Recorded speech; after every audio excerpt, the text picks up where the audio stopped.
పుల్ల పుల్లగా కారం కారంగా కాస్త వగరుగా కొంచెం మసాలా ఘాటుతో అద్దిరిపోయే కట్టామిటా మ్యాంగో జామ్ ఎలా రెడీ చేయాలో ఈ వీడియోలో పూర్తిగా చూడండి.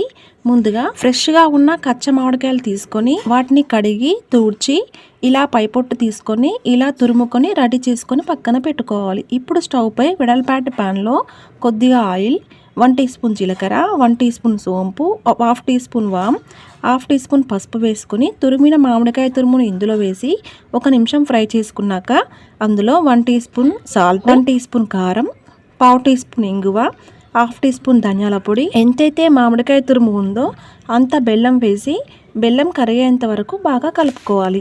బెల్లం కరిగాక తీగ పానకంలా వస్తుంది. అప్పుడు స్టవ్ ఆఫ్ చేసుకోవాలి. పూర్తిగా చల్లారాక స్టోర్ చేసుకోండి. ఏడాదిలో జాములు కొనాల్సిన అవసరం ఉండదు. బ్రెడ్, రోటీ ఇలాపై అప్లై చేసుకొని హ్యాపీగా తినవచ్చు. మరి మీరు ట్రై చేస్తారు కదా. వీడియో కనుక మీకు నచ్చినట్లయితే ఒక లైక్ కొట్టండి. ఉంటాను మరి, బాయ్.